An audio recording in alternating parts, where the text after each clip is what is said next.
अब युद्ध कांड के 29वें सर्ग पर चलते हैं, जिसमें रावण का शुक और सारण को फटकारना है और अपने दरबार से निकाल देने की बात कही गई है, और उसके भेजे हुए गुप्तचरों का श्री राम की दया से वानरों के चंगुल से छूटकर लंका में आने का वर्णन है। शुक के बताए अनुसार रावण ने समस्त यूथपतियों को देखकर श्री राम की दाहिनी बाह महापराक्रमी लक्ष्मण को, श्री राम के निकट बैठे हुए और अपने भाई विभीषण को, समस्त वानरों के राजा भयंकर पराक्रमी सुग्रीव को, इंद्रपुत्र बाली के बेटे बलवान अंगद को, बल विक्रमशील हनुमान को, दुर्जय वीर जामवान को तथा सुषेण कुमुद नील वानर श्रेष्ठ नल गज गवाक्ष शरभ महेंद्र एवं द्विध को भी देखा।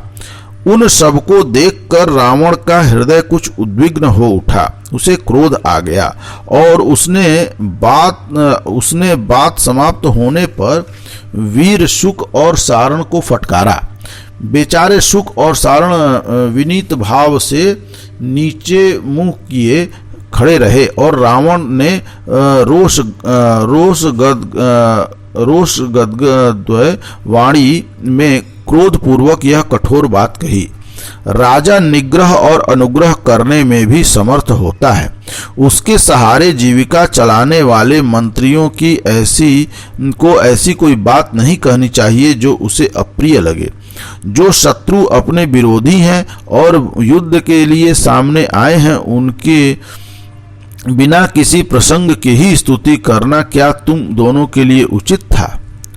तुम लोगों ने आचार्य, गुरु और वृद्धों की व्यर्थ ही सेवा की है, क्योंकि राजनीति का जो संग्रहणीय सार है उसे तुम नहीं ग्रहण कर सके। यदि तुमने उसे ग्रहण किया हो तो भी इस समय तुम्हें उसका ज्ञान नहीं रह पाएगा। तुमने उसे भुला दिया है। तुम लोग केवल अज्ञान का बोझ ढो रहे हो। ऐसे महामूर्ख मंत्रियों के संपर्क में रहते हुए भी जो मैं अपने राज्य को सुरक्षित रख सका हूँ, यह सौभाग्य की बात है। मैं इस राज्य का शासक हूँ। मेरी जीवा ही तुम्हारे शुभ या अशुभ की प्राप्ति करा सकती है। मैं वाणी मात्र से तुम पर निग्रह और अनुग्रह कर सकता हूँ। फिर तुम दोनों ने मेरे सामने ऐसे कठोर बात कहने का साहस किया। क्या तुम्हें मृत्यु का भय नहीं है? वन में दावानल का स्पर्श करके भी वहां के वृक्ष खड़े रह जाएं, यह संभव है, परंतु राजदंड के अधिकारी अपराधी नहीं टिक सकते। ये सर्वथा नष्ट हो जाते हैं। यदि उनके पहले के उपकारों को याद करके मेरा क्रोध नरम पड़ जाता तो शत्रु पक्ष की प्रशंसा करने वाले इन दोनों पापियों को मैं अभी मार डालता। अब तुम दोनों मेरे सभा में प्रवेश के अधिकार से वंचित हो।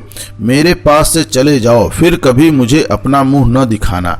मैं तुम दोनों का वध करना नहीं चाहता, क्योंकि तुम दोनों के लिए किए उपकारों को सदा स्मरण रखता हूँ।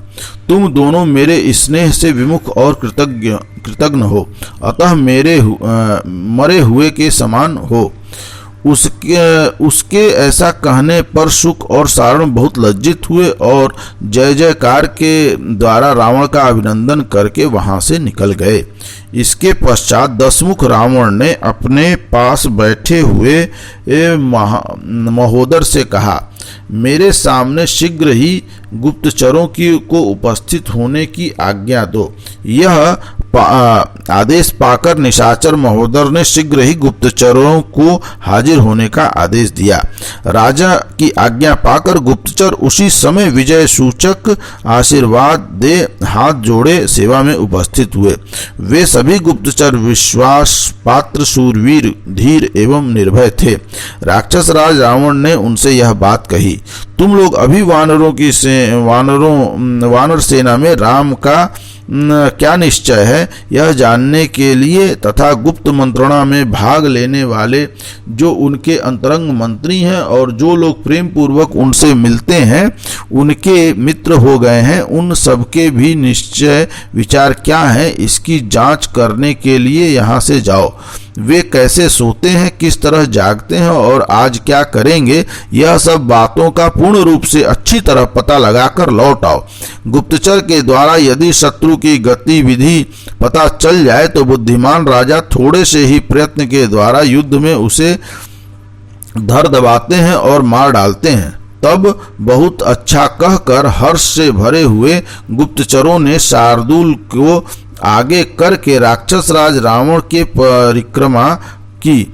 इस प्रकार वे गुप्तचर राक्षस शिरोमणि